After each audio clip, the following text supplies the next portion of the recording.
Good morning students. आज हम lesson 6 को आगे कंटिन्यू करते हुए आगे बढ़ रहे हैं। हमने पढ़ा अभी तक कि किस प्रकार लेखक ने प्रेमचंद जी के फटे जूते पर व्यंग्य किया और उसके माध्यम से, उनके फटे जूतों के माध्यम से लेखक हमें क्या बताना चाह रहे हैं, प्रेमचंद जी की किन विशेषताओं को उजागर कर रहे हैं, हमें इसके बारे में बताया जा रहा है। लेखक प्रेमचंद जी के विषय में यह भी कह रहे हैं कि वे बड़ी शान से फटे जूते पहने हुए हैं, लेकिन लेखक कहता है मैं स्वयं नहीं ऐसा कर सकता।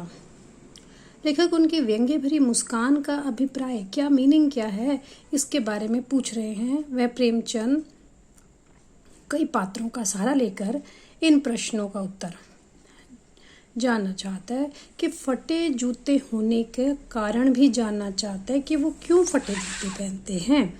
वे अनुमान कल्पना कर रहे हैं शायद कि ज़्यादा चलने से ऐसा हुआ होगा।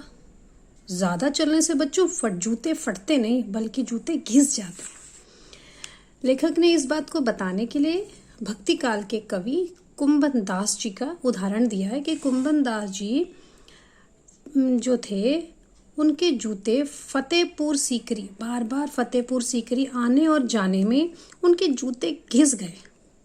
फटे नहीं थे बल्कि तो जो पैर जूते का नीचे तलुआ होता है वो घिस गया था। वे भगवान का नाम लेना भूल गए, इतने जूते घिस गए कि पैरों में दर्द होने लगे और भगवान का नाम लेना भूल गए।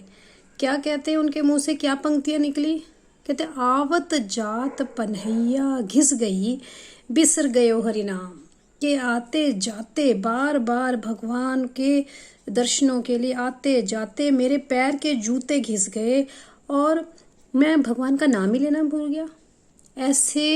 ऐसे बुलाकर देने वाले के लिए क्या कहा है, जिनके देखे दुख उपजत है तिनको करबो परे सलाम, मतलब जिनको देखने के लिए दुख उठाने पड़ रहे हैं उन्हीं को सिर झुकाकर नमस्कार भी करना पड़ रहा है। यहाँ लेखक क्या कह रहा है, चाहता है कि उन्होंने समाज में जो बुराइयां फैली हैं, जो कुरीतियां हैं, उनको अपने ठोकरों से हटाने की कोशिश की होगी। जो प्रेमचंद जी हैं उन्होंने समाज में जितनी बुराइयां, कहते हैं बुराइयों को प्रकट करते थे, को उजागर करते थे, उन बुराइयों को समाज से हटाने का प्रयास करते थे कि ठोकरों हटाने की कोशिश की होगी। रास्ते की अड़चनों से, उनके जो अड़चनों को हटाने के लिए जो ठोकरें मारी, हो सकता है उससे उनके जूते फट गए। ठीक है, अब आगे प्रेमचंद जी को अपने जीवन आदर्शों से समझौता नहीं कर सके। वो इतने ज्यादा अपने जीवन के आदर्शों इतने पक्के थे कि वो उनके साथ समझौता नहीं कर सकते थे। वह भी अपने पात्रों की तरह नियमों का पालन करने वाले थे और प्रेमचंद जी समाज में व्याप्त जितनी भी बुराइयां थी उन सबको व्यवहार मुस्कुराते रहे।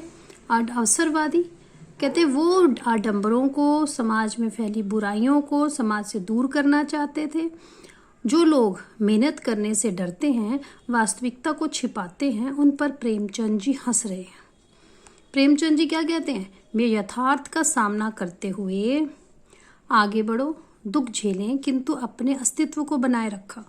उन्होंने बहुत से जो बुराइयां हैं, कठिन परिस्थितियों का सामना किया, लेकिन अपने जो उनका एक अस्तित्व था, जो उनके अंदर जो क्वालिटीज थी, गुण थे, उन गुणों को बरकरार रखा। अपने अस्तित्व, अपने मान सम्मान को नष्ट कर जो लोग करते जा रहे हैं, ऐसी परिस्थिति में वे कैसे जीवन बिता सकते हैं। अतः अंत में लेखक यही कहना चाहते हैं कि वे उनके द्वारा दिए गए निर्देशों को भली भांति समझ गए हैं। जो उन्होंने निर्देश दिए उनको बस लेखक समझ गया है। स्टूडेंट्स, ये हमारा पाठ खत्म हो रहा है आज।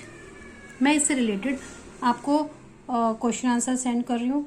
आप उन क्वेश्चन आंसर्स को अपनी कॉपी में नोट डाउन करें।